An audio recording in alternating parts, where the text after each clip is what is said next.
Hello guys, ngayon po ay magluluto tayo ng sabaw, partridge soup or pugong labuyo. Partridge guys, it's a kind of birds. Ayan. So bago ang lahat mga guys, intro muna tayo.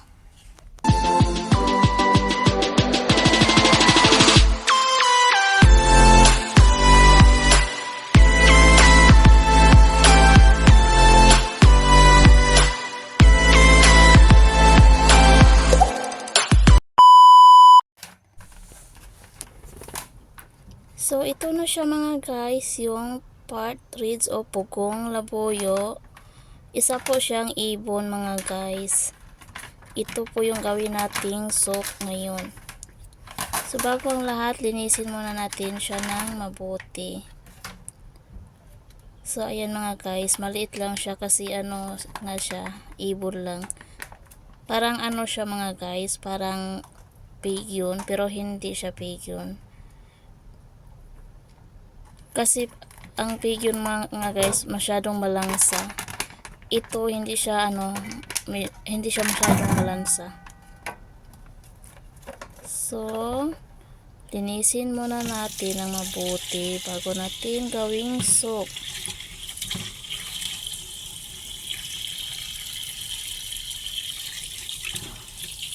So ayan mga guys, linis lang ng linis. At lagyan din natin ng ayan. Pagkatapos natin yung banlawan ng tubig, lagyan natin ng asin mga guys. Ilinis natin sa katawan para medyo mawala yung langsa niya. Kasi medyo malangsa ng konti. Ayan. Linisin natin siya na mabuti. Kasi gawin natin tong sabaw mga guys. Actually mga guys, hindi ako umano ng sabaw nito. Hindi ako kumain. Yung mga alaga ko lang.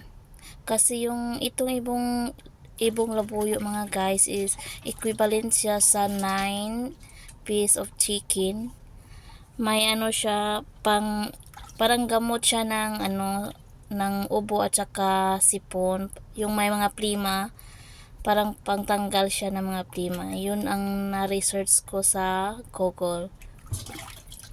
9 of chicken equivalent siya dito. Sobrang ano talaga niya.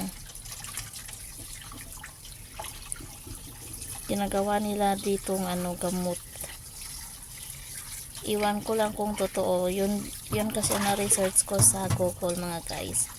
Pang siya ng ubo sa kaplima. Ayan. Pagkatapos natin yan linisin mga guys, lagay na natin sa pot yan. Tabi muna natin at saka hugasan natin yung mga ilagay natin dyan para medyo may malasa naman yung sabaw. So ayan mga guys, nilagay ko na sa kung ano yan. Yan, si lotus seeds. Ayan mga guys, pangpalapot yan sa sabaw mga guys. At iyan, sweet yan, candy dates. Matamis yan, kaya medyo malasa din yung sabaw. Pero hindi ko talaga siya tinikman mga guys. Sorry. Kasi parang ako sa parang nandidiri ako sa ibon. Kasi iniisip ko ibon tapos sinabaw. Kaya hindi ko talaga tinikman. Yung mga alaga ko lang talaga uminom sa soup na to. At saka yung mga amo ko. So ayan mga guys, linisin muna natin to. Pangpalapot to sa sabaw mga guys, pero wala ata tong taro, yung dried taro, kasi mahilig sila dito dried na taro na mga guys, hindi yung freeze. Ayan mga guys, pagkatapos natin yan linisin, ilagay na natin yan lahat sa kung saan natin siya pakukuluan.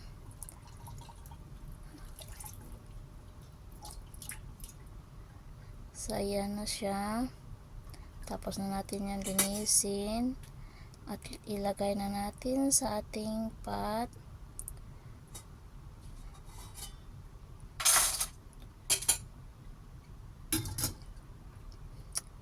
Ayan mga guys. Parang nandidiri pa yung kamay ko mga guys. Sorry. Sorry. Parang nag talaga sa isip ko. At maglagay tayo ng 2000 ml water. 2000 ml water yung ilalagay natin mga guys. At saka isisimmer natin siya ng 2 hours in low heat. Low heat lang siya mga guys. Para hindi naman maubos yung tubig. Yung sabaw niya.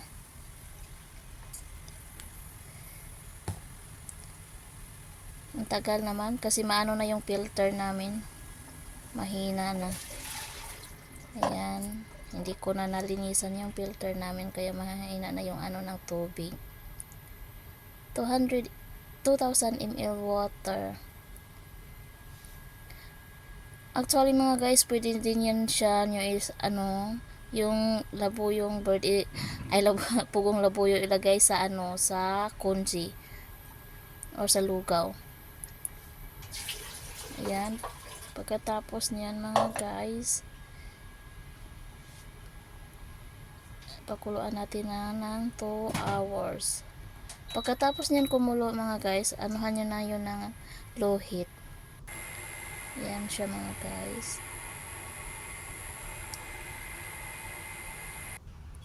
So ito na siya after 2 hours simmer. Ayan na siya. Medyo malapot na siya mga guys at may kulay na.